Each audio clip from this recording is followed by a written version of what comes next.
ನಾನು ಯಾಕೋಬನ ದೇವರು ಅಂತ ದೇವರು ಹೇಳ್ಕೊಂಡಿದ್ದಾನೆ. ಅದನ್ನಿವತ್ತು ನಾನು ವಿವರಿಸಲಿಕ್ಕೆ ಮುಂದೆ ಹೋಗ್ತೇನೆ. ವಿಮೋಚನೆ ಕಾಂಡ ಬರೆದ ಪುಸ್ತಕ 3ನೇ ಅಧ್ಯಾಯ 6ನೇ ವಚನಕ್ಕೆ ನಿಮ್ಮ ಬೈಬಲ್ನ ತಿರುಗಿಸ್ರಿ. ನಾನು ನಿನ್ನ ತಂದೆಯ ದೇವರು, ಅಬ್ರಹಾಮನ ದೇವರು, ಈಸಾಕನ ದೇವರು, ಯಾಕೋಬನ ದೇವರು ಅಂದಾಗ ಮೋಶೆ ದೇವರನ್ನು ನೋಡುವುದಕ್ಕೆ ಭಯಪಟ್ಟು ಮುಖವನ್ನು ಮುಚ್ಚಿಕೊಂಡನು. ಮಗನೇ ಸಹೋದರ ಸಹೋದರಿ, ನಾವು ನೋಡಿದ್ವಿ ಇಲ್ಲಿ ದೇವರು ಮೋಶೆ ಹೇಳ್ತಾನೆ, ನಾನು ಅಬ್ರಹಾಮನ ದೇವರು, ನಾನು ಈಸಾಕನ ದೇವರು, ನಾನು ಯಾಕೋಬನ ದೇವರಂತ.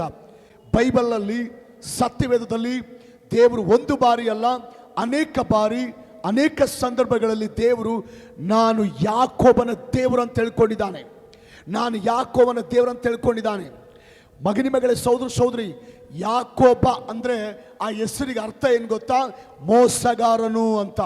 ಆ ಹೆಸರಿಗೆ ತಕ್ಕಂತೆ ಆತನು ನಿಜವಾಗ್ಲೂ ದೊಡ್ಡ ಮೋಸಗಾರನೇ ಆಗಿದ್ದಾನೆ.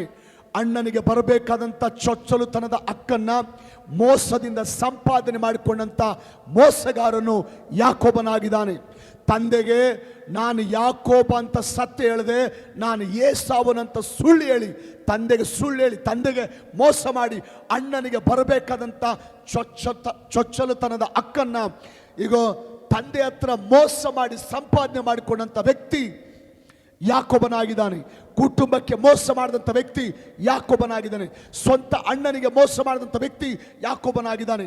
ಸ್ವಂತ ತಂದೆಗೆ ಮೋಸ ಮಾಡಿದಂಥ ವ್ಯಕ್ತಿ, ಸ್ವಂತ ಕುಟುಂಬಕ್ಕೆ ಮೋಸ ಮಾಡಿದಂಥ ವ್ಯಕ್ತಿ ಯಾಕೋಬನಾಗಿದ್ದಾನೆ. ಆದರೆ ಇಲ್ಲಿ ದೇವರು ಹೇಳ್ತಾ ಇದ್ದಾನೆ, ನಾನು ಯಾಕೋಬನ ದೇವರು, ನಾನು ಯಾಕೋಬನ ದೇವರಂತ ದೇವರು ಸತ್ಯವೇದದಲ್ಲಿ ಅನೇಕ ಸಾರಿ ಹೇಳ್ಕೊಂಡಿದ್ದಾನೆ. ಇಲ್ಲಿ ಒಂದು ಪ್ರಶ್ನೆ ಬರ್ತದೆ ನಮಗೆ, ಅವನೊಬ್ಬ ದೊಡ್ಡ ಮೋಸಗಾರನಾಗಿದ್ರು, ಯಾಕೆ ದೇವರು ನಾನು ಯಾಕೋಬನ ದೇವರಂತ ಹೇಳ್ಕೊಳ್ತಾನೆ? ಹಂಗಂದ್ರೆ ಮೋಸ ಮಾಡೋರಿಗೆಲ್ಲ ದೇವರ, ಅನ್ಯಾಯ ಮಾಡೋರಿಗೆಲ್ಲ ದೇವರ ನಮ್ಮ ದೇವರು, ಅಕ್ರಮ ಮಾಡೋರಿಗೆಲ್ಲ ನಮ್ಮ ದೇವರು ದೇವರ ಅಂತ ಒಂದು ಪ್ರಶ್ನೆ ಸಾಮಾನ್ಯವಾಗಿ ನಮಗೆ ಬರುತ್ತೆ, ನಿಮಗೆ ಬರುತ್ತೆ. ಮಗನೇ ಸಹೋದರ ಸಹೋದರಿ ಕೇಳಿಸ್ಕೊಡ್ರಿ, ಪ್ರಾರಂಭದಲ್ಲಿ ಯಾಕೋಬನ ಮೋಸಗಾರನೇ, ಪ್ರಾರಂಭದಲ್ಲಿ ಯಾಕೋಬನು ಅನ್ಯಾಯ ಮಾಡಿದವನೇ. ಆದರೆ ಒಂದು ದಿನ ಆತನು ತನ್ನನ್ನು ತಾನು ದೇವರಿಗೆ ಸಂಪೂರ್ಣವಾಗಿ ಸ್ವಾಧೀನ ಮಾಡಿಕೊಂಡು ತನ್ನ ಹೃದಯದಲ್ಲಿ ಪರಿವರ್ತನೆ ಆಗಿದ್ದಾನೆ. ಒಂದು ಕಾಲದಲ್ಲಿ ಮೋಸಗಾರ ನಿಜ, ಒಂದು ಕಾಲದಲ್ಲಿ ಮೋಸ ಮಾಡಿದ ನಿಜ, ಅನ್ಯಾಯ ಮಾಡಿದ ನಿಜ, ಅಣ್ಣನಿಗೆ ಮೋಸ ಮಾಡಿದ ನಿಜ, ತಂದೆಗೆ ಮೋಸ ಮಾಡಿದ ನಿಜ, ಅಣ್ಣನಿಗೆ ಬರಬೇಕಾದಂಥ ಚೊಚ್ಚಲು ತನ್ನ ಹಕ್ಕನ್ನು ಮೋಸ ಮಾಡಿ ಸಂಪಾದನೆ ಮಾಡಿಕೊಂಡ ನಿಜ. ಅದು ಒಂದು ಕಾಲದಲ್ಲಿ, ಅದು ಒಂದು ದಿನದಲ್ಲಿ. ಆದರೆ ಒಂದು ದಿನ ಸಂಪೂರ್ಣವಾಗಿ ಹೃದಯದಲ್ಲಿ ಪರಿವರ್ತನೆ ಹೊಂದಿ ದೇವರಿಗೆ ತನ್ನನ್ನು ತಾನು ಸಂಪೂರ್ಣ ದೇವರಿಗೆ ಸ್ವಾಧೀನ ಮಾಡಿಕೊಂಡಿದ್ದಾನೆ. ಯಾವಾಗ ಯಾಕೋಬನು ಹೃದಯದಲ್ಲಿ ಪರಿವರ್ತನೆ ಆಗಿ ದೇವರಿಗೆ ತನ್ನನ್ನು ತಾನು ಸಂಪೂರ್ಣವಾಗಿ ಸ್ವಾಧೀನ ಮಾಡಿಕೊಂಡು, ಇದು ದೇವರಿಗೆ ಇಷ್ಟ ಆಯಿತು, ಇದು ದೇವರಿಗೆ ಇಷ್ಟ ಆಯಿತು. ಯಾಕೋಬನ ಜೀವಿತ ಪರಿವರ್ತನೆ ಜೀವಿತ, ದೇವರಿಗೆ ತನ್ನನ್ನು ತಾನು ಸ್ವಾಧೀನ ಮಾಡಿಕೊಂಡಂತ ಜೀವಿತ ದೇವರಿಗೆ ಇಷ್ಟ ಆಯಿತು. ಇಷ್ಟ ಆದ ಮೇಲೆ ದೇವರಂತಾನೆ, ನಾನು ಯಾಕೋಬನ ದೇವರು, ನಾನು ಯಾಕೋಬನ ದೇವರು. ಯಾಕೋಬನ ದೇವರ ಅಂದ್ರೆ ಅರ್ಥ ಮೋಸ ಮಾಡೋರಿಗೆ ದೇವರ ಅಂತ ಅರ್ಥ ಅಲ್ಲ, ಹೃದಯದಲ್ಲಿ ಪರಿವರ್ತನೆ ಹೊಂದುವವರಿಗೆ ನಾನು ದೇವರು, ಜೀವಿತ ಬದಲಾವಣೆ ಹೊಂದಿದವರಿಗೆ ನಾನು ದೇವರು, ಜೀವಿತ ಕ್ಯಾರೆಕ್ಟರ್ ಬದಲಾವಣೆ ಹೊಂದಿದವರಿಗೆ ನಾನು ದೇವರು ಅಂತ ಅರ್ಥ. ಒಂದು ಮಾತು ಹೇಳ್ತೀನಿ, ನೀವು ದೇವರ ಹತ್ರ ಬಂದು ದೇವರ ಮಾತುಗಳನ್ನ ಕೇಳಿಸ್ಕೊಂಡು, ದೇವರ ವಾಕ್ಯ ಕೇಳಿಸ್ಕೊಂಡು ನಿಮ್ಮ ಹೃದಯ ಪರಿವರ್ತನೆ ಆಗಿದೆಯಾ? ಆತನು ನಿಮಗೂ ಕೂಡ ದೇವರೇ. ದೇವರ ಹತ್ರ ಬಂದು ದೇವರ ವಾಕ್ಯ ಕೇಳಿಸ್ಕೊಂಡು ಅನೇಕ ದುಶ್ಚಟ ಅಲವಾಟುಗಳನ್ನ ಬಿಟ್ಟು ಹೃದಯದಲ್ಲಿ ಪರಿವರ್ತನೆ ಆಗಿ ನಿಮ್ಮನ್ನು ನೀವು ದೇವರಿಗೆ ಸಂಪೂರ್ಣ ಸ್ವಾಧೀನ ಮಾಡಿಕೊಂಡಿರಾ, ಆತನು ನಿಮಗೂ ಕೂಡ ದೇವರೇ. ಮೊದಲು ಬಾಯಿ ಬಿಟ್ಟರೆ ಸುಳ್ಳು, ಯಾವಾಗಲೂ ಸುಳ್ಳು ಮಾತಾಡೋದು, ಪ್ರತಿದಿನ ಸುಳ್ಳು ಮಾತಾಡೋದು, ಬಾಯಿ ಬಿಟ್ಟರೆ ಸುಳ್ಳು ಮಾತಾಡೋದು. ಮಗನೇ ಈ ರೀತಿ ಇದ್ದೆ. ಆದರೆ ದೇವರ ಹತ್ರ ಬಂದು ದೇವರ ವಾಕ್ಯ ಕೇಳಿ ಎಲ್ಲ ಸುಳ್ಳಿನ ಜೀವಿತವನ್ನು ಬಿಟ್ಟು ನಿನ್ನ ಹೃದಯದಲ್ಲಿ ಪರಿವರ್ತನೆ ಆಗಿದೆಯಾ? ಆತನು ನಿಮಗೂ ಕೂಡ ದೇವರೇ. ಮೊದಲು ಬಾಯಿ ಬಿಟ್ಟರೆ ಕೆಟ್ಟ ಮಾತು, ಬಾಯಿ ಬಿಟ್ಟರೆ ಹೊಲಸು ಮಾತು, ಬಾಯಿ ಬಿಟ್ಟರೆ ಕುಚ್ಚೋದ್ಯ ಮಾತು, ಬಾಯಿ ಬಿಟ್ಟರೆ ಡಬಲ್ ಮೀನಿಂಗ್ ಮಾತು ಮಾತಾಡ್ತಿದ್ದೆ. ಆದರೆ ದೇವರ ಹತ್ರ ಬಂದು ದೇವ್ರ ವಾಕ್ಯ ಕೇಳಿ ಈ ಎಲ್ಲ ಕೆಟ್ಟ ಒಂದು ಮಾತುಗಳು ಮಾತಾಡೋದು ಬಿಟ್ಟು ನಿನ್ನ ಹೃದಯದಲ್ಲಿ ಪರಿವರ್ತನೆ ಆಗಿದೆಯಾ? ಆತನು ನಿಮಗೂ ಕೂಡ ದೇವರೇ. ಮೊದಲು ಎಲ್ಲಿ ಐದನಪ್ಪ ಅಂದರೆ ಸರಾಯಿ ಅಂಗಡಿಯಲ್ಲಿ ಇರ್ತಿದ್ದೆ, ಎಲ್ಲಿದ್ದಾನಪ್ಪ ಅಂದರೆ ಸಿನಿಮಾ ಟಾಕೀಸಲ್ಲಿ ಇರ್ತಿದ್ದೆ. ಆದರೆ ಇವತ್ತು ದೇವರ ಹತ್ರ ಬಂದು ದೇವ್ರ ಮಾತು ಕೇಳಿಸ್ಕೊಂಡು ದೇವರ ಆಲಯದಲ್ಲಿ ಇದೆಯಾ ಅಂದರೆ, ದೇವರ ಸಹವಾಸದಲ್ಲಿದೆಯಾ ಅಂದರೆ, ನಿನ್ನ ಹೃದಯ ಪರಿವರ್ತನೆ ಆಗಿದೆ ಅಂದರೆ ಆತನು ನಿಮಗೂ ಕೂಡ ದೇವರೇ. ಮೊದಲು ಎಲ್ಲಿ ಐದನಪ್ಪ ಅಂದರೆ ಫ್ರೆಂಡ್ಸ್ ಜೊತೆ, ಬೆಳಿಗ್ಗೆ ಎಲ್ಲಿ ಅದನಪ್ಪ ಅಂದರೆ ಫ್ರೆಂಡ್ಸ್ ಜೊತೆ, ಮಧ್ಯಾಹ್ನ ಎಲ್ಲಿದ್ದಾನಪ್ಪ ಅಂದರೆ ಫ್ರೆಂಡ್ಸ್ ಜೊತೆ, ಸಾಯಂಕಾಲ ಎಲ್ಲಿದ್ದಾನಪ್ಪ ಅಂದರೆ ಫ್ರೆಂಡ್ಸ್ ಜೊತೆ, ರಾತ್ರಿ ಎಲ್ಲಿದ್ದಾನಪ್ಪ ಅಂದರೆ ಫ್ರೆಂಡ್ಸ್ ಜೊತೆ.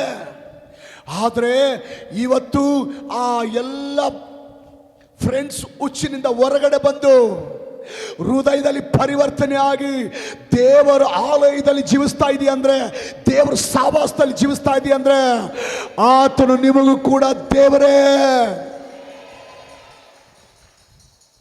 Praise the lord.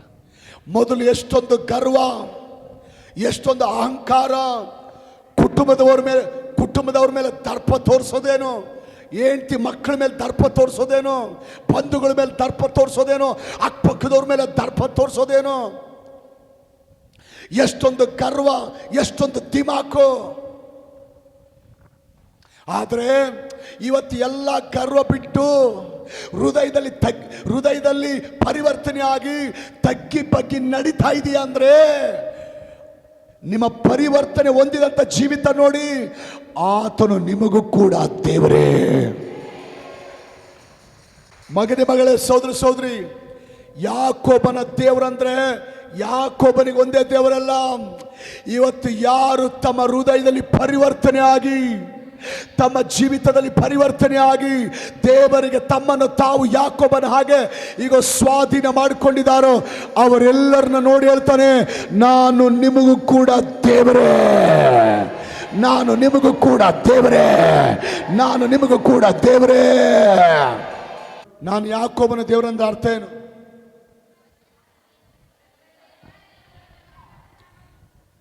ಹೃದಯ ಪರಿವರ್ತನೆ ಹೊಂದಿದ ಎಲ್ಲರಿಗೂ ನಾನು. Praise the lord.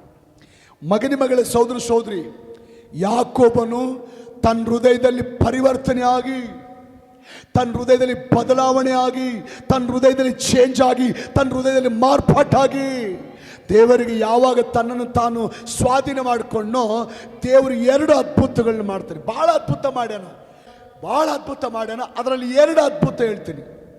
ಅವನು ಹೃದಯದಲ್ಲಿ ಪರಿವರ್ತನೆ ಆಗಿ ದೇವರಿಗೆ ಮೋಸಗಾರನಾಗಿದ್ದವನು, ಅನ್ಯಾಯಗಾರನಾಗಿದ್ದವನು, ಕುಟುಂಬಕ್ಕೆ ಮೋಸ ಮಾಡಿದವನು, ಸ್ವಂತ ಅಣ್ಣನಿಗೆ ಮೋಸ ಮಾಡಿದವನು, ತಂದೆಗೆ ಮೋಸ ಮಾಡಿದವನು.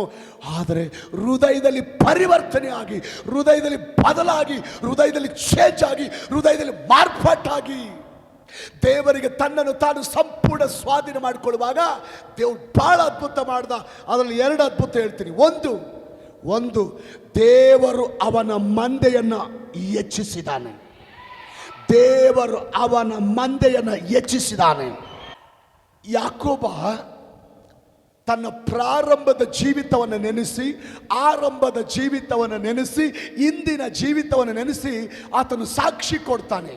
ಏನಂತ ಸಾಕ್ಷಿ ಕೊಡ್ತಾನಂದ್ರೆ, ನಾನು ನನ್ನ ಸ್ವದೇಶವನ್ನು ಬಿಟ್ಟು ನಾನು ನನ್ನ ಮಾವನ ಹತ್ತಿರ ಲಾಭಾನನ ದೇಶಕ್ಕೆ ಹೋಗುವಾಗ ನನ್ನ ಹತ್ರ ಇದ್ದಿದ್ದು ಬರೀ ಒಂದೇ ಒಂದು ಕೋಲು. ನನ್ನ ಮಾವನ ಹತ್ರ ಹೋದಾಗ ನಾನು ಬರಿಗೈ. ನನ್ನ ಮಾವನ ಹತ್ರ ಹೋಗುವಾಗ ನನಗೆ ಏನು ಇಲ್ಲದಂಥ ಸ್ಥಿತಿ. ಹಾಕ್ಕೊಂಡಿರುವಂಥ ಒಂದು ಜೊತೆ ಬಟ್ಟೆ ಬಿಟ್ಟರೆ, ಕೈಯಲ್ಲಿ ಒಂದು ಕೋಲು ಬಿಟ್ಟರೆ ನನ್ನ ಹತ್ರ ಏನೂ ಇಲ್ಲ. ಬರಿಗೈ ನಾನು. ಆದರೆ ಯಾವಾಗ ನನ್ನ ಅಪ್ಪ ಏಸಪ್ಪನಿಗೆ, ನನ್ನ ದೇವರಿಗೆ, ನನ್ನ ಸೃಷ್ಟಿಕರ್ತನಿಗೆ ನನ್ನನ್ನು ನಾನು ಸಂಪೂರ್ಣವಾಗಿ ಸ್ವಾಧೀನ ಮಾಡಿಕೊಂಡು, ಈಗ ನನ್ನ ಹೃದಯನ ನಾನು ಪರಿವರ್ತನೆ ಮಾಡಿಕೊಂಡಿನೋ, ದೇವರು ನನ್ನನ್ನು ಇವಾಗ 2 ಪಾಳೆಯಗಳಿಗೆ ಒಡೆಯನಾಗಿ ಮಾಡಿದ್ದಾನೆ. ಅವತ್ತು ಬರಿಗೈಯಾಗಿದ್ದೆ, ಬರೇ ಒಂದು ಕೋಲಿತ್ತು, ಒಂದು ಹಾಕ್ಕೊಂಡಿರೋ ಒಂದು ಜೊತೆ ಬಿಟ್ಟರೆ, ಕೈಯಲ್ಲಿ ಕೋಲು ಬಿಟ್ಟರೆ ನನ್ನ ಹತ್ರ ಏನಿರಲಿಲ್ಲ.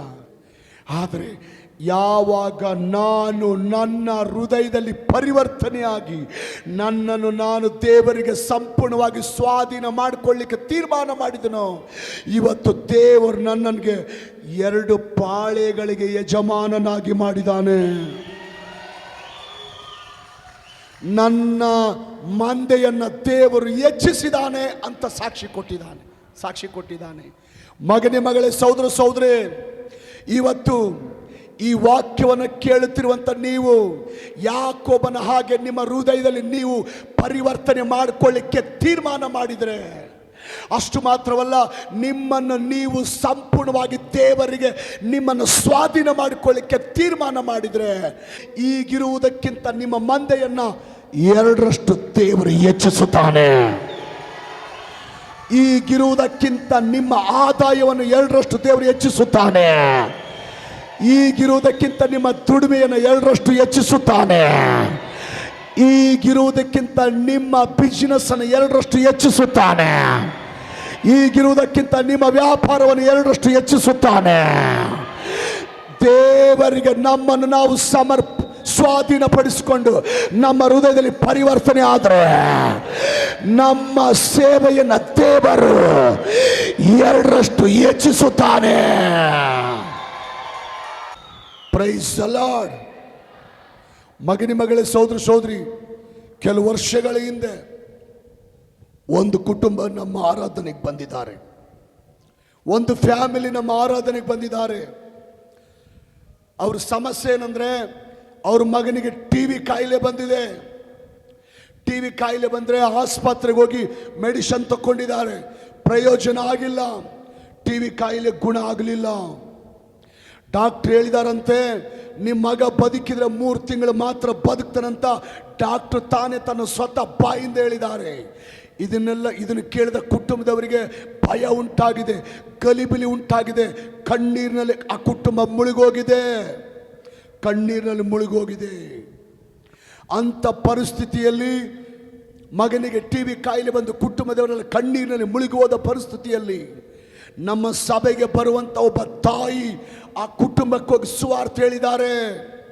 ನಾನು ಪ್ರತಿ ವಾರ ಇಂಥ ಸ್ಥಳಕ್ಕೆ ಹೋಗಿದ್ದೀನಿ, ಇಂಥ ದೇವ್ರನ್ನ ಕಂಡುಕೊಂಡಿದ್ದೀನಿ, ನನಗೆ ದೇವರು ಶಾಂತಿ ಸಮಾಧಾನ ಕೊಟ್ಟಿದ್ದಾನೆ, ನೀನು ಬಂದರೆ ನಿನ್ನ ಮಗನ ದೇವ್ರು ಗುಣಪಡಿಸ್ತಾನಂತ ಸುವಾರ್ತೆ ಹೇಳಿದರೆ, ಆ ತಾಯಿ ತನ್ನ ಮಗನನ್ನು ಕರ್ಕೊಂಡು ಆಲಯಕ್ಕೆ ಬರಲಿಕ್ಕೆ ಆರಂಭಿಸಿದಾಳೆ. ಅಷ್ಟು ಮಾತ್ರವಲ್ಲ, ದೇವ್ರನ್ನ ನಂಬಿಕೊಂಡು ದೇವ್ರ ವಾಕ್ಯ ಕೇಳಿಸ್ಕೊಂಡು ಹೃದಯದಲ್ಲಿ ಪರಿವರ್ತನೆಯಾಗಿ ಆ ಕುಟುಂಬ ದೇವರಿಗೆ ತಮ್ಮನ್ನು ತಾವು ಸ್ವಾಧೀನಪಡಿಸಿಕೊಂಡಿದ್ದಾರೆ.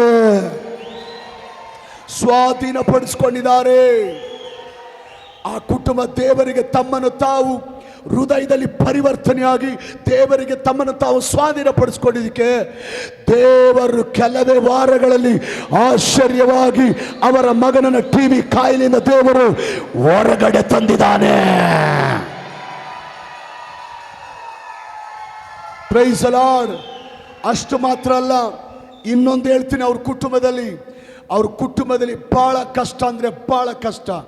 ಆ ಬಹಳ ಕಷ್ಟದ ನಿಮಿತ್ತವಾಗಿ ಅವರು ಆ ಊರು ಬಿಡಬೇಕಾದಂಥ ಪರಿಸ್ಥಿತಿ ಬಂದಿದೆ, ಆ ಸ್ಥಳ ಬಿಡಬೇಕಾದಂಥ ಪರಿಸ್ಥಿತಿ ಬಂದಿದೆ, ಸ್ವಂತ ಗ್ರಾಮ ಬಿಡಬೇಕಾದ ಪರಿಸ್ಥಿತಿ ಬಂದು ದೇವರು ಅವರು ಒಂದು ಊರು ತೋರಿಸಿದರೆ ಆ ಊರಿಗೆ ಬಂದಿದ್ದಾರೆ.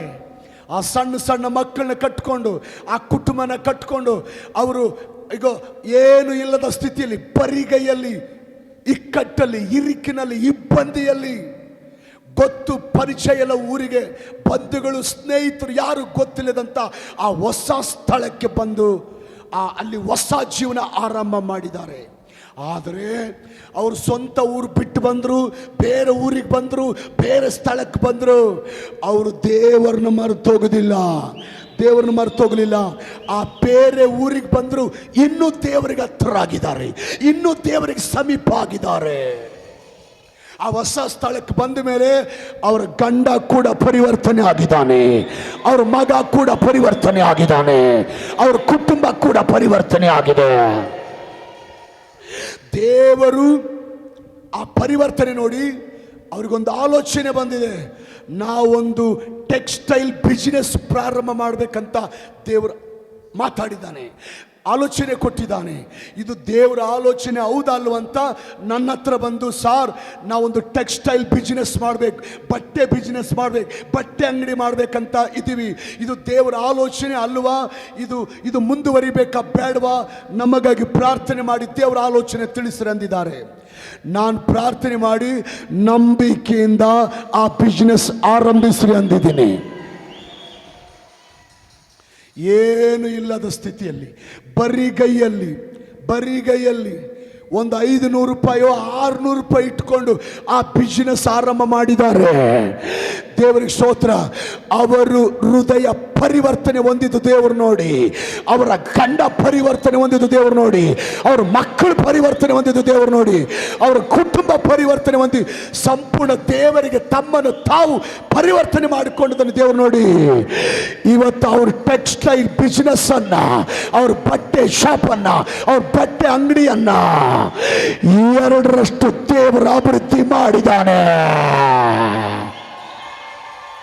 ಯಾಕೋಬನ ಮಂದೆಯನ್ನು 2ರಷ್ಟು ದೇವರು, ಯಾಕೋಬನ ಮಂದೆಯನ್ನು ದೇವರು 2ರಷ್ಟು, ನಿನ್ನ ಮಂದೆಯನ್ನು ದೇವರು 2ರಷ್ಟು ಹೆಚ್ಚಿಸುತ್ತಾನೆ. ನಿನ್ನ ಮಂದೆಯನ್ನು 2ರಷ್ಟು ದೇವರು ಹೆಚ್ಚಿಸುತ್ತಾನೆ. ನಿನ್ನ ಆದಾಯವನ್ನು 2ರಷ್ಟು ದೇವರು ಹೆಚ್ಚಿಸುತ್ತಾನೆ. ನಿನ್ನ ದುಡಿಮೆಯನ್ನು 2ರಷ್ಟು ದೇವರು ಹೆಚ್ಚಿಸುತ್ತಾನೆ. ನಿನ್ನ ಬಿಸಿನೆಸ್ ಅನ್ನು 2ರಷ್ಟು ದೇವರು ಹೆಚ್ಚಿಸುತ್ತಾನೆ. ಈ ಸೇವೆಯನ್ನು ದೇವರು 2ರಷ್ಟು ಹೆಚ್ಚಿಸುತ್ತಾನೆ. ಹಲ್ಲೆಲೂಯಾ, ದೇವರಿಗೆ ಸ್ತೋತ್ರ.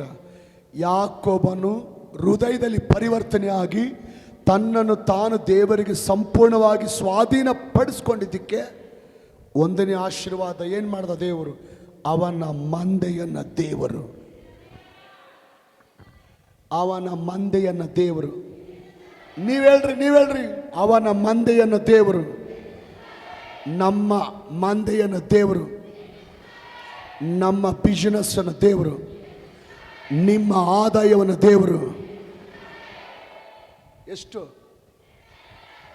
2ರಷ್ಟು. ಯಾಕೋಬನು ದೇವರಿಗೆ ತನ್ನನ್ನು ತಾನು ಸಂಪೂರ್ಣ ಸ್ವಾಧೀನಪಡಿಸಿಕೊಂಡು ಹೃದಯದಲ್ಲಿ ಪರಿವರ್ತನೆ ಆಗಿದ್ದಕ್ಕೆ 2ನೇ ಆಶೀರ್ವಾದ, ಯಾಕೋಬನಿಗೆ ಬಂದಂತ ಕೇಡನ್ನು ದೇವರು ಮೇಲಾಗಿ ಬದಲಾಯಿಸಿದಾನೆ. ಯಾಕೋಬನಿಗೆ ಬಂದಂತ ಕೇಡುಗಳನ್ನು ಮೇಲಾಗಿ ಬದಲಾಯಿಸಿದಾನೆ. ಯಾಕೋಬನಿಗೆ ಬಂದಂತ ಕೇಡುಗಳನ್ನು ಮೇಲಾಗಿ ಬದಲಾಯಿಸಿದಾನೆ. ಯಾಕೋಬನಿಗೆ ಬಂದಂತ ಕೇಡುಗಳನ್ನು ಮೇಲಾಗಿ ದೇವರು ಬದಲಾಯಿಸಿದಾನೆ. ಏನಂತ ಕೇಳಿಸ್ಕೊಳ್ರಿ. ಏಸಾವ ಇವರು ಯಾಕೋಬನ 2ರಷ್ಟು ಆಶೀರ್ವಾದನ ಎಲ್ಲಿರುವಾಗ ಹೊಂದಿಕೊಂಡ? ತನ್ನ ಮಾವನ ದೇಶ ಲಾಬಾನನ ದೇಶದಲ್ಲಿರುವಾಗ 2ರಷ್ಟು ಆಶೀರ್ವಾದ ಹೊಂದಿಕೊಂಡ. ಆಶೀರ್ವಾದ ಹೊಂದಿಕೊಂಡ ಮೇಲೆ ವಾಪಸ್ ದೇವರು ಹೇಳ್ದ, ನಿನ್ನ ಸ್ವದೇಶಕ್ಕೆ ನಿನ್ನ ಆಸ್ತಿ ತಕ್ಕೊಂಡು ನಿನ್ನ ಫ್ಯಾಮಿಲಿ ಕರ್ಕೊಂಡು ಹೋಗಂತ ಹೇಳ್ದ. ವಾಪಸ್ ಕರ್ಕೊಂಡು ಹೋಗ್ತಾ ಇದ್ದಾನೆ. ಮಾರ್ಗ ಮಧ್ಯಕ್ಕೆ ಬಂದಿದ್ದಾರೆ. ಈ ಯಾಕೋಬನು ತನ್ನ ಆಳುಗಳನ್ನು ಕಳಿಸಿ, ನನ್ನ ಅಣ್ಣನಿಗೆ ಮುಂಚಿತವಾಗಿ ಹೋಗಿ ಹೇಳ್ರಿ, ನಿಮ್ಮ ತಮ್ಮ ತನ್ನ ಫ್ಯಾಮಿಲಿ ಕರ್ಕೊಂಡು ಆಸ್ತಿ ಕರ್ಕೊಂಡು ವಾಪಸ್ಸು ಸ್ವದೇಶಕ್ಕೆ ಬರ್ತಾ ಇದ್ದಾನೆ ಅಂತ ನನ್ನ ಅಣ್ಣನಿಗೆ ಹೋಗಿ ಹೇಳ್ರಿ ಅಂತ ತನ್ನ ಸೇವಕರಿಗೆ ಯಾಕೋಬರು ಹೇಳಿ ಕಳಿಸ್ದ. ಈ ಸೇವಕರು ಹೋಗಿ ನಿನ್ನ ತಮ್ಮ ಫ್ಯಾಮಿಲಿ ಕರ್ಕೊಂಡು ಆಸ್ತಿ ಕಟ್ಕೊಂಡು ಕುರಿ ದನ ಎಲ್ಲ ಕಟ್ಕೊಂಡು ಸೇವಕರನ್ನ ಕಟ್ಕೊಂಡು ವಾಪಸ್ ಮತ್ತೆ ಈ ಸ್ಥಳಕ್ಕೆ ಬರ್ತಾ ಇದ್ದಾನೆ ಅಂತ ಹೋಗಿ ಹೇಳಿದರು. ಹೇಳಿದ ಮೇಲೆ ವಾಪಸ್ ಬಂದರು. ಬಂದು ಒಂದು ವಿಷಯ ಹೇಳ್ತಾರೆ. ಯಾರು? ಯಾಕೋಬನ ಸೇವಕರು ಒಂದು ವಿಷಯ ಹೇಳ್ತಾರೆ. ಏನು ವಿಷಯ ಗೊತ್ತಾ? ನಿನ್ನ ಅಣ್ಣ 400 ಜನನ ಕರ್ಕೊಂಡು ನಿನ್ನನ್ನು ಎದುರುಗೊಳ್ಳಲಿಕ್ಕೆ ಬರ್ತಾ ಇದ್ದಾನೆ ಅಂತ ಸೇವಕರು ಬಂದು ಯಾಕೋಬನಿಗೆ ಹೇಳಿದ್ರು. ಯಾರು ಸೇವಕರು ಅವರು? ಯಾಕೋಬನ ಸೇವಕರೇ. ನಿಮ್ಮ ಅಣ್ಣ ನಿನ್ನನ್ನು ಕಾಣಲಿಕ್ಕೆ, ನಿನ್ನನ್ನು ಎದುರುಗೊಳ್ಳಿಕ್ಕೆ 400 ಜನ ಕರ್ಕೊಂಡ್ಬರ್ತಾ ಇದ್ದಾನೆ. ಇವನು ಯಾಕೋಬ ಕೇಳ್ತಾನೆ, 400 ಜನನ ಕರ್ಕೊಂಬರ್ತಾನೆ? ಗೊತ್ತಿಲ್ಲ ಅಂದರು. ಯಾವಾಗ ನನ್ನ ಅಣ್ಣ 400 ಜನನ ಕರ್ಕೊಂಬರ್ತಾನಂತ ಕೇಳಿದ್ನೋ, ಇವನಿಗೆ ಭಯ ಸ್ಟಾರ್ಟ್ ಆಯಿತು, ಗಲಿಬಿಲಿ ಸ್ಟಾರ್ಟ್ ಆಯಿತು, ಹೆದರಿಕೆ ಸ್ಟಾರ್ಟ್ ಆಯಿತು. ಯಾಕೆ ಹೆದರಿಕೆ ಸ್ಟಾರ್ಟ್ ಆಯ್ತು ಅಂದರೆ, ಈ ಹಿಂದೆ ತನ್ನ ಅಣ್ಣನಿಗೆ ಏನು ಮಾಡಿ ಹೋಗಿದ್ದಾನೆ? ಮೋಸ ಮಾಡಿ ಹೋಗಿದ್ದಾನೆ, ಅನ್ಯಾಯ ಮಾಡಿ ಹೋಗಿದ್ದಾನೆ. ಆ ಟೈಮಲ್ಲಿ ಅವನ ಅಣ್ಣ ಕೊಲ್ಲಬೇಕಂತ ಇದ್ದ, ತಪ್ಪಿಸ್ಕೊಂಡು ಹೊರಟೋಗಿದ್ದಾನೆ. ಈಗಲೂ ನನ್ನ ಅಣ್ಣ ಒಳಗಡೆ ದ್ವೇಷ ಇಟ್ಕೊಂಡು 400 ಜನನ ಕರ್ಕೊಂಬಂದು ನನ್ನ ಸಾಯಿಸಿಬಿಡ್ತಾನಂತ ಭಯ ಆಗಿದೆ, ಹೆದರಿಕೆ ಆಗಿದೆ, ಕಳವಳ ಆಗಿದೆ. ಭಯ ಉಂಟಾಗಿ ಆದಿಕಾಂಡ 32ನೇ ಅಧ್ಯಾಯ 9ನೇ ವಚನದಲ್ಲಿ ಒಂದು ಪ್ರಾರ್ಥನೆ ಮಾಡ್ತಾನೆ. ಆ ಪ್ರೇಯರ್ ಓದ್ತೀನಿ, ಕೇಳಿಸ್ಕೊಳ್ರಿ. ಯೆಹೋವನೇ, ನನ್ನ ತಂದೆ ತಾತಂದಿರಾದ ಇಸಾಕ್ ಅಬ್ರಹಾಮರ ದೇವರೇ. ಯಾರು ಈತನ ತಂದೆ, ಯಾರು ಈತನ ತಾತ? ಯಾಕೋಬನ ತಂದೆ ಯಾರು? ಇಸಾಕ. ಯಾಕೋಬನ ತಾತ ಯಾರು? ಅಬ್ರಹಾಮ. ಯೆಹೋವನೇ, ನನ್ನ ತಂದೆ ತಾತಂದಿರಾದ ಇಸಾಕ್ ಅಬ್ರಹಾಮರ ದೇವರೇ. 11ನೇ ವಚನ ಹೇಳ್ರಿ. ನನ್ನ ಅಣ್ಣನಾದ ಏಸಾವನು ಬಂದು ನನ್ನನ್ನು, ನನ್ನ ಮಕ್ಕಳನ್ನು, ಅವರ ತಾಯಿಯನ್ನು ಕೊಲ್ಲುವನೋ ಏನೋ ಎಂದು ನನಗೆ ಭಯವದೆ. ಅವನ ಕೈಗೆ ಸಿಕ್ಕದಂತೆ ನಮ್ಮನ್ನು ಕಾಪಾಡಬೇಕೆಂದು ನಿನ್ನನ್ನು ಬೇಡಿಕೊಳ್ಳುತ್ತೇನೆ ಅಂತ ಪ್ರಾರ್ಥಿಸ್ತಾ ಇದ್ದಾನೆ.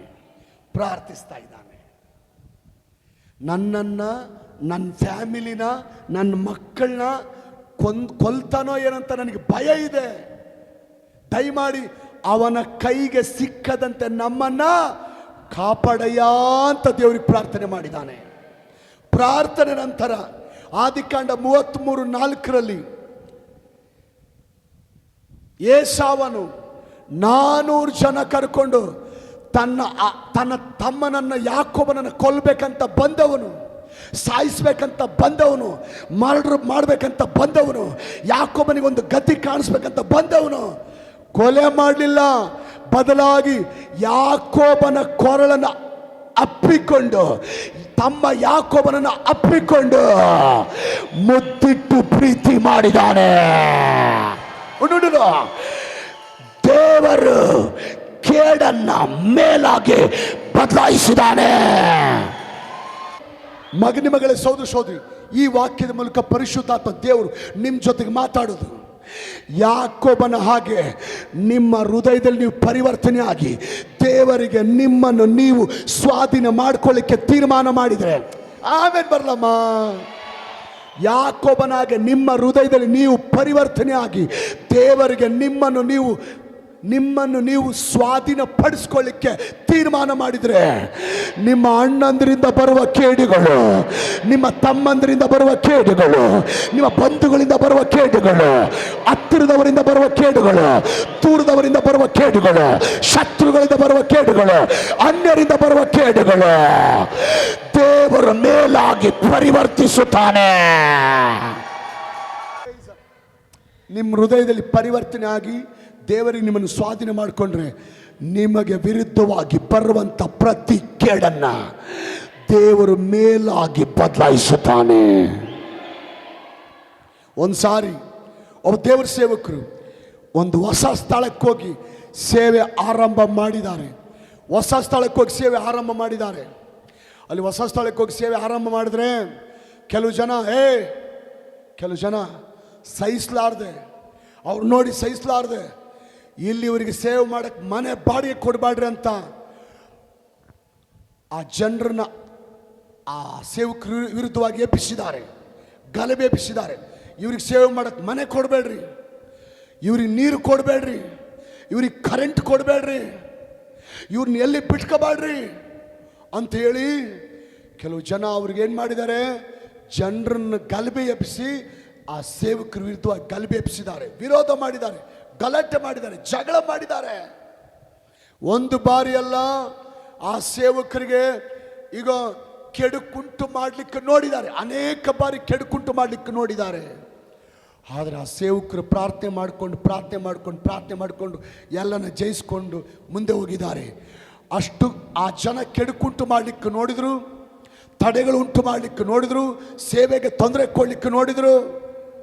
ದೇವರು ಅವ್ರ ಜೊತೆಯಲ್ಲಿದ್ದು ಸಾವಿರಾರು ಗಟ್ಟಲೆ ಜನ ಆಲಯಕ್ಕೆ ಬಂದಿದ್ದಾರೆ. ದೇವರಿಗೆ ಸ್ತೋತ್ರ. ಆ ಸೇವಕರು ಆ ಪಟ್ಟಣದಲ್ಲಿ ಒಂದು ದೊಡ್ಡ ಸ್ಥಳ ತಗೊಂಡಿದ್ದಾರೆ. ದೊಡ್ಡ ಸ್ಥಳ ತಕೊಂಡು ನಾನೊಂದು ಕ್ರಿಕೆಟ್ ಸ್ಟೇಡಿಯಂ ಥರ ಚರ್ಚ್ ಕಟ್ಟಬೇಕಂತ ದೇವರಿಗೆ ಪ್ರಾರ್ಥನೆ ಮಾಡಿದ್ದಾರೆ. ದೇವರಂದನ ನಾನು ಸಹಾಯ ಮಾಡ್ತೀನಿ, ನಾನು ಹೆಲ್ಪ್ ಮಾಡ್ತೀನಿ, ನೀನು ದೊಡ್ಡ ಕ್ರಿಕೆಟ್ ಸ್ಟೇಡಿಯಂ ಥರ ಚರ್ಚ್ ಕಟ್ಟು ಅಂತ ದೇವರು ಹೇಳಿದ್ದಾನೆ. ದೇವ್ರ ಮಾತು ಕೇಳಿ ಈಗ ಚರ್ಚ್ ಕಟ್ಟಲಿಕ್ಕೆ ಲೈಸೆನ್ಸ್ ಕೊಡಬೇಕಲ್ವಾ, ಪರ್ಮಿಷನ್ ಕೊಡಬೇಕಲ್ವಾ, ಡಾಕ್ಯುಮೆಂಟ್ ಕೊಡಬೇಕಲ್ವಾ. ಅಧಿಕಾರಿ ಹತ್ರ ಹೋಗಿ, ಸಾರ್ ನಾವು ಇಷ್ಟು ಎಕರೆ ಜಾಗದಲ್ಲಿ ಈಗ ಸ್ಟೇಡಿಯಂ ಥರ ಚರ್ಚ್ ಕಟ್ಟಬೇಕಂತ ಇದೀವಿ, ದಯಮಾಡಿ ಲೈಸೆನ್ಸ್ ಕೊಡಿ ಸಾರ್, ಪರ್ಮಿಷನ್ ಕೊಡಿ ಸಾರ್ ಅಂತ ಲೈಸೆನ್ಸ್ ಕೇಳ್ತಾರೆ. ಆ ಅಧಿಕಾರಿ ದೇವರಂದ್ರೆ ಆಗಲ್ಲ, ಯೇಸು ಸ್ವಾಮಿ ಅಂದರೆ ಆಗಲ್ಲ, ದೇವ್ರ ಮಕ್ಕಳಂದ್ರೆ ಆಗಲ್ಲ, ಕ್ರಿಶ್ಚಿಯನ್ಸ್ ಅಂದರೆ ಆಗಲ್ಲ. ಅವನಂತನಂತೆ ನಾನು ಸತ್ರು ಕೂಡ ನಿನಗೆ ಪರ್ಮಿಷನ್ ಕೊಡಲ್ಲ, ಇಲ್ಲಿ ಚರ್ಚ್ ಕಟ್ಟಕ್ಕೆ ನಾನು ಬಿಡಲ್ಲ ಅಂದಿದ್ದಾನೆ. ಆ ಸಂದರ್ಭದಲ್ಲಿ ಈ ಪಾಸ್ಟ್ರು ಯಾರ್ಯಾರ ಮೂಲಕ ಕೇಳಿಸ್ಬೇಕು, ಎಲ್ಲರ ಮೂಲಕ ಕೇಳಿಸರಂತೆ, ದೊಡ್ಡ ವ್ಯಕ್ತಿಗಳ ಮೂಲಕೆಲ್ಲ ಹೇಳಿಸರಂತೆ. ಯಾರ ಮೂಲಕವಾಗಿ ಹೇಳಿಸಿದ್ರು ಅವನು ಹೇಳೋ ಮಾತು ಒಂದೇ, ನಾನು ಮಾತ್ರ ಸ್ಟೇಡಿಯಂ ಥರ ಚರ್ಚ್ ಕಟ್ಟಕ್ಕೆ ನಾನು ಕೊಡೋದೇ ಇಲ್ಲ, ನೀವು ಏನು ಮಾಡ್ಕೊಂತೀರ ಮಾಡ್ಕೊಳ್ರಿ, ಎಲ್ಲಿಗೆ ಹೋಗ್ತೀರ ಹೋಗ್ರಿ, ಯಾರನ್ನ ಕಾಣ್ತೀರ ಕಾಣ್ರಿ ಅಂತ ಒಂದೇ ಆಟ ಹಿಡ್ಕೊಂಡು ಕೂತ್ಕೊಂಡನಂತೆ. ಅವರು ಕೇಳಿ ಅಂಗಲಾಚಿ ಯಾರ್ಯಾರ ಮೂಲಕ ಕೇಳಿಸ್ಬೇಕು ಅವರೆಲ್ಲ ಮೂಲಕ ಕೇಳಿಸಿದ್ರು ಕೂಡ ಅವನು ಕಲ್ಲು ಹೃದಯ ಬದಲಾಗದ್ ನೋಡಿ ವಾಪಸ್ ಬಂದು ಗಂಡ ಹೆಂಡತಿ ಮಕ್ಕಳು ಕೂತ್ಕೊಂಡು ಆಲಯದಲ್ಲಿ ಕೈ ಎತ್ತಿ ಆಕಾಶದ ಕಡೆ, ಅಯ್ಯಾ ಇಷ್ಟು ಸಾವಿರಾರು ಗಟ್ಟಲೆ ಜನ ಬಂದಿದ್ದಾರೆ, ನಾವೆಲ್ಲ ಕೂತ್ಕೊಂಡು ಆರಾಧನೆ ಮಾಡಲಿಕ್ಕೆ ನಮಗೊಂದು ಸ್ವಂತ ಕಟ್ಟಡ ಇಲ್ಲ, ಆಲಯ ಕಟ್ಟಬೇಕು, ಪರ್ಮಿಷನ್ ಕೊಡ್ಲಿಕ್ಕೆ ಹೋದ್ರೆ ಆ ಅಧಿಕಾರಿ ಸಪೋರ್ಟ್ ಮಾಡ್ತಾ ಇಲ್ಲಯ್ಯ, ಆ ಅಧಿಕಾರಿ ಲೈಸೆನ್ಸ್ ಕೊಡ್ತಾ ಇಲ್ಲಯ್ಯ, ಅಧಿಕಾರಿ ಪರ್ಮಿಷನ್ ಕೊಡ್ತಾ ಇಲ್ಲಯ್ಯ, ಆತನ ಸಪೋರ್ಟ್ ಮಾಡೋದ್ರ ಬದಲು ಆಪೋಸಿಟ್ ಮಾಡ್ತಾನಯ್ಯ, ಅವನಿಂದ ಒಂದು ತೊಂದರೆ ಅಲ್ಲ ಅನೇಕ ತೊಂದರೆ ಅನುಭವಿಸ್ತಾ ಬರ್ತೀವಯ್ಯ, ದಯಮಾಡಿ ಆಲಯ ಕಟ್ಟಲಿಕ್ಕೆ ನೀನೇ ಕೃಪೆ ತೋರಿಸಯ್ಯ.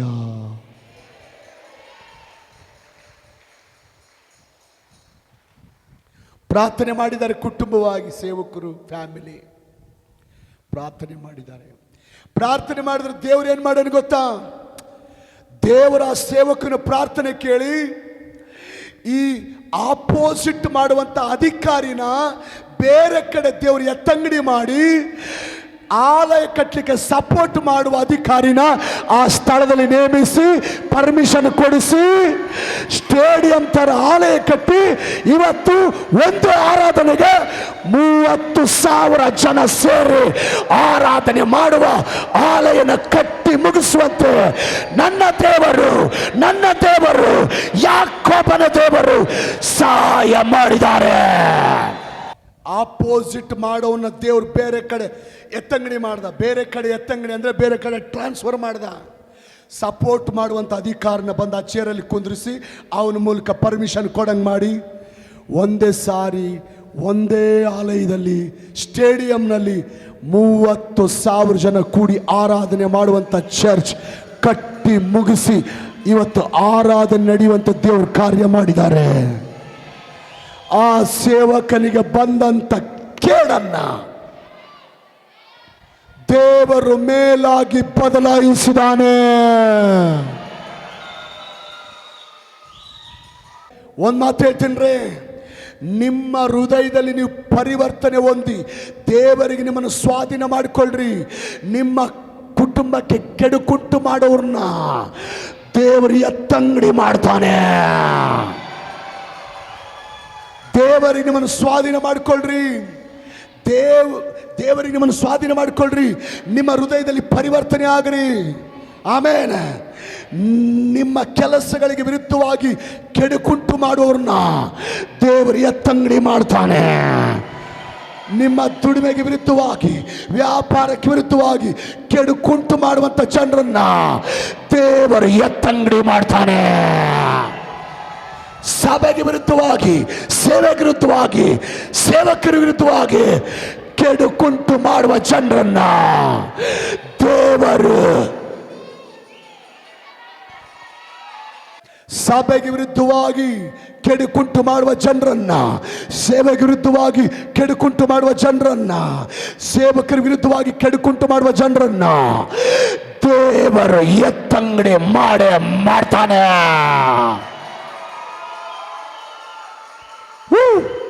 ನಿಮ್ಮ ಗಂಡ ಮಕ್ಕಳಿಗೆ ವಿರುದ್ಧವಾಗಿ ಕೆಡುಕುಂಟು ಮಾಡೋರನ್ನ ನಿಮ್ಮ ಪ್ರಾರ್ಥನೆ ಮೂಲಕ ದೇವರು ಅವರನ್ನ ಎತ್ತಂಗಡಿ ಮಾಡ್ತಾನೆ. ಈ ಸಾಕನ ದೇವರು ನಿಮ್ಮ ಸಂಗಡ ಇದ್ದಾನೆ. ಯಾಕೋಬನ ದೇವರು ನಿಮ್ಮ ಸಂಗಡ ಇದ್ದಾನೆ. ಅಬ್ರಹಾಮನ ದೇವರು ನಮ್ಮ ಸಂಗಡ ಇದ್ದಾನೆ. ಹಲ್ಲೆಲೂಯ. ನಿಮಗೆ ವಿರುದ್ಧವಾಗಿ ಬರುವಂತ ಕೇಡುಗಳನ್ನು ಮೇಲಾಗಿ ದೇವರು ಬದಲಾಯಿಸ್ತಾನೆ. ನಿಮಗೆ ಬರುವಂತ ಪ್ರತಿ ಕೇಡುಗಳನ್ನ ದೇವರು ಮೇಲಾಗಿ ಬದಲಾಯಿಸ್ತಾನೆ. ಚೆನ್ನಾಗಿ ಕೇಳಿರಲಿ. ಲಾಸ್ಟ್ ಒಂದು ತಾಟ್ ಹೇಳಿ ಪ್ರಾರ್ಥನೆ ಮಾಡ್ತೀನಿ. ಯೇಸು ಸ್ವಾಮಿ ಸಣ್ಣ ಮಗುವಾಗಿದ್ದಾಗ ಏರೋದ ರಾಜ ಆ ಕೂಸನ್ನು ಹುಡುಕಿ ಸಾಯಿಸ್ರಂದ. ಎಲ್ಲೇ ಇದ್ರು ಯೇಸು ಸ್ವಾಮಿ ಆತನನ್ನು ಹುಡುಕಿ ಸಾಯಿಸ್ರಂದ. ರಾತ್ರಿ ದೇವದೂತ ಬಂದು ಕನಸಲ್ಲಿ, ಯೋಸೆಫ ಬೇಗ ಎದ್ದು ನಿನ್ನ ಹೆಂಡ್ತಿನ ಮಗುನ ಕರ್ಕೊಂಡು ಐಗುಪ್ತ ದೇಶಕ್ಕೆ ಹೋಗಿ ಬಚ್ಚಿಟ್ಕೋ, ಐಗುಪ್ತ ದೇಶಕ್ಕೆ ಹೋಗಿ ಬಚ್ಚಿಟ್ಕೋ ಅಂತ ದೇವದೂತನ ಮಾತು ಕೇಳಿ ಯೋಸೆಫ ಹೆಂಡ್ತಿನ ಕರ್ಕೊಂಡು, ಚಿಕ್ಕ ಮಗು ಯೇಸುನ ಕರ್ಕೊಂಡು ಕತ್ತೆ ಮೇಲೆ ಕುಂದಿಸ್ಕೊಂಡು ರಾತ್ರಿ ಹೋಗಿ ಯಾವ ದೇಶಕ್ಕೆ ಹೋಗಿ ಬಚ್ಚಿಟ್ಕೊಂಡಿದ್ದಾರೆ? ಐಗುಪ್ತ ದೇಶಕ್ಕೆ ಹೋಗಿ ಬಚ್ಚಿಟ್ಕೊಂಡ್ರು. ಒಂದು ಮಾತು ಹೇಳ, ನಾನು ಐಗುಪ್ತ ದೇಶಕ್ಕೆ ಹೋಗಿದ್ನಲ್ವಾ, ಯೇಸು ಸ್ವಾಮಿ ಯಾವ ಮನೆಯಲ್ಲಿ ಬಚ್ಚಿಟ್ಕೊಂಡ ನೋಡ್ರಿ, ಅಲ್ಲಿ ಒಂದು ಚರ್ಚ್ ಕಟ್ಟಾರ. ನಾನು ಅಲ್ಲಿ ಕೂತ್ಕೊಂಡು ಅಲ್ಲಿ ನೋಡಿ ಪ್ರಾರ್ಥನೆ ಮಾಡಿ ಬಂದಿನ ಆ ಸ್ಥಳದಲ್ಲಿ. ಬಚ್ಚಿಟ್ಕೊಂಡ ರಾತ್ರಿ ಪ್ರಯಾಣ ಮಾಡಿ, ಅಡವಿಯಲ್ಲಿ ಪ್ರಯಾಣ ಮಾಡಿ, ಕತ್ತಲಲ್ಲಿ ಪ್ರಯಾಣ ಮಾಡಿ, ಚಳಿಯಲ್ಲಿ ಪ್ರಯಾಣ ಮಾಡಿ ಹೋಗಿ ಐಗುಪ್ತ ದೇಶ ಸೇರಿ ಬಚ್ಚಿಟ್ಕೊಂಡ್ರು. ರಾಜ ಹುಡುಕ್ತಾ ಇದ್ದಾನೆ ಇಲ್ಲಿ. ಕೇಳ್ರಿ, ಸ್ವಲ್ಪ ದಿನ ಆಯಿತು. ಸ್ವಲ್ಪ ದಿನ ಆದ ನಂತರ ಮತ್ತಾಯನ ಬರೆದ ಸುವಾರ್ತೆ 2ನೇ ಅಧ್ಯಾಯ 19ನೇ ವಚನ. ನನ್ನ ಜೊತೆ ಎಲ್ಲರೂ ಹೇಳ್ರಿ. ಎಲ್ಲಿದ್ದಾರೆ ಯೋಸೇಫ ಮರಿಯಮ್ಮ? ಯೇಸು ಸ್ವಾಮಿ ಎಲ್ಲಿದ್ದಾರೆ? ಈಗ ಕೇಳ್ರಿ. ಕರ್ತನ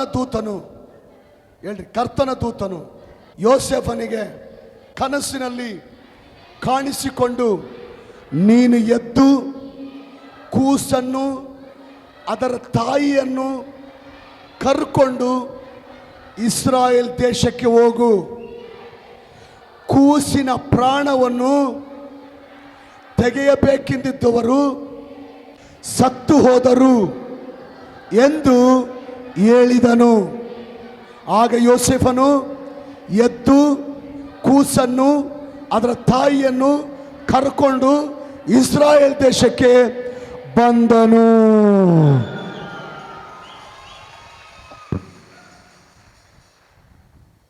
ಕೂಸನ್ನು ಸಾಯಿಸ್ಬೇಕಂತ ಇದ್ದವರು ಬೇರೆ ಕಡೆಗೆ ಎತ್ತಂಗಡಿ ಆದ್ರು.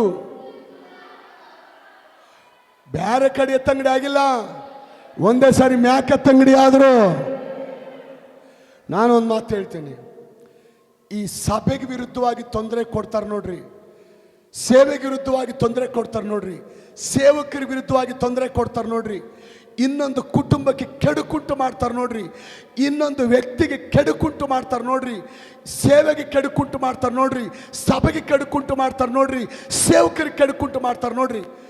ಸಾಧಾರಣವಾಗಿ ಕೆಡುಕುಂಟು ಮಾಡಿದರೆ ಬೇರೆ ಕಡೆ ಎತ್ತಂಗಡಿ ಮಾಡ್ತಾನೆ. ಹೋಗ್ಲಿ ಬದುಕಲ್ಲೆಲ್ಲ ಒಂದು ಕಡೆ ಅಂತ ಬೇರೆ ಕಡೆ ಎತ್ತಂಗಡಿ ಮಾಡ್ತಾನೆ. ಭಾಳ ನೋವುಂಟು ಮಾಡಿದ್ರೆ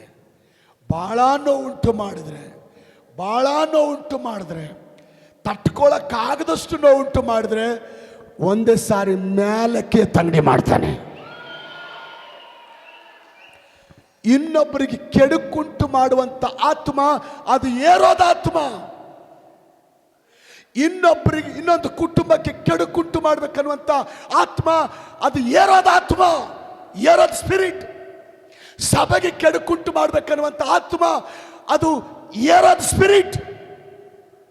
ಸೇವಕರಿಗೆ ಕೆಡುಕುಂಟು ಮಾಡ್ಬೇಕನ್ನುವ ಆತ್ಮ ಅದು ಏರೋದನ ಆತ್ಮ, ಇರೋದನ ಆತ್ಮ. ದೇವ್ರು ನೋಡ್ತಾನೆ ನೋಡ್ತಾನೆ ನೋಡ್ತಾನೆ ನೋಡ್ತಾನೆ, ಬದಲಾದ್ರೆ ಒಳ್ಳೆಯದು. ಕೆಡುಕುಂಟು ಮಾಡುವಂತ ಜೀವಿತ ಬಿಟ್ಟು ಬದಲಾದ್ರೆ ಒಳ್ಳೆಯದು. ಇಲ್ಲ ಅಂದ್ರೆ ಸಾಧಾರಣವಾಗಿ ಕೆಡುಕುಂಟು ಮಾಡಿದ್ರೆ ಬೇರೆ ಕಡೆ ಎತ್ತಂಗಡಿ ಮಾಡ್ತಾನೆ. ಬಾಳ ಬಾಳ ಬಾಳ ಸೇವೆಗೆ ತೊಂದರೆ ಕೊಟ್ರೆ, ಸೇವಕರಿಗೆ ತೊಂದರೆ ಕೊಟ್ರೆ, ಸಭೆಗೆ ತೊಂದರೆ ಕೊಟ್ರೆ, ದೇವ್ರ ಸೇವೆಗೆ ಅಡ್ಡಿ ಮಾಡಿದ್ರೆ ಒಂದೇ ಸಾರಿ ಮ್ಯಾಕೆ ಎತ್ತಂಗಡಿ ಮಾಡ್ತಾನೆ. ಬೈಬಲ್ ಹೇಳುತ್ತೆ, ಕೂಸಿನ ಪ್ರಾಣ ತೆಗೆಯಬೇಕಂತ ಇದ್ದವರೆಲ್ಲರೂ ಸತ್ತೋದ್ರು. ಒಂದೇ ಸಾರಿ ದೇವರಂದ ಮ್ಯಾಕೆ ಎತ್ತಂಗಡಿ ಮಾಡ್ದ. ಅದಕ್ಕೋಸ್ಕರ ಇನ್ನೊಬ್ಬರಿಗೆ ಕೆಡುಕುಂಟು ಮಾಡಬೇಕು ಅನ್ನುವ ಆ ಏರೋದ್ ಸ್ಪಿರಿಟ್ ತೆಗೆದಾಕ್ರಿ. ಇನ್ನೊಂದು ಫ್ಯಾಮಿಲಿಗೆ ಕೆಡುಕುಂಟು ಮಾಡಬೇಕು ಅನ್ನುವಂಥ ಆ ಏರೋದ ಆತ್ಮ, ಆ ಸ್ಪಿರಿಟ್ ತೆಗೆದಾಕ್ರಿ. ಇನ್ನೊಬ್ಬ ವ್ಯಕ್ತಿಗೆ, ಇನ್ನೊಬ್ಬ ಸ್ತ್ರೀಗೆ, ಇನ್ನೊಂದು ಮನೆಗೆ, ಇನ್ನೊಂದು ಸಭೆಗೆ, ಇನ್ನೊಂದು ಸೇವೆಗೆ, ಇನ್ನೊಂದು ಸೇವಕನಿಗೆ ಕೆಡುಕುಂಟು ಮಾಡುವಂತ ಆ ಏರೋದ ಸ್ಪಿರಿಟ್ ತೆಗೆದಾಕ್ರಿ. ಕ್ರಿಸ್ತು ಮನಸ್ಸು ಹೊಂದಿಕೊಳ್ಳ್ರಿ, ಕ್ರಿಸ್ತನ ಸ್ವಭಾವ ಹೊಂದಿಕೊಳ್ಳ್ರಿ. ಆಗ ಆಗ 4 ಕಾಲ ಆಶೀರ್ವಾದವಾಗಿ ನೀವು ಜೀವಿಸ್ತೀರಿ. 4 ಕಾಲ ಆಶೀರ್ವಾದವಾಗಿ ನೀವು ಜೀವಿಸ್ತೀರಿ. 4 ಕಾಲ ಆಶೀರ್ವಾದವಾಗಿ ನೀವು ಜೀವಿಸ್ತೀರಿ. ಯಾಕೋಬನು ತನ್ನ ಹೃದಯದಲ್ಲಿ ಪರಿವರ್ತನೆಯಾಗಿ ದೇವರಿಗೆ ಸ್ವಾಧೀನ ಮಾಡಿಕೊಂಡಿದ್ದಕ್ಕೆ ದೇವರು ಮಾಡಿದ 2 ಆಶೀರ್ವಾದ. 1, ಅವನ ಮಂದೆಯನ್ನು 2ರಷ್ಟು ದೇವರು ಹೆಚ್ಚಿಸಿದಾನೆ. 2ನೇದು, ಕೇಡನ್ನು ಮೇಲಾಗಿ ಬದಲಾಯಿಸಿದಾನೆ.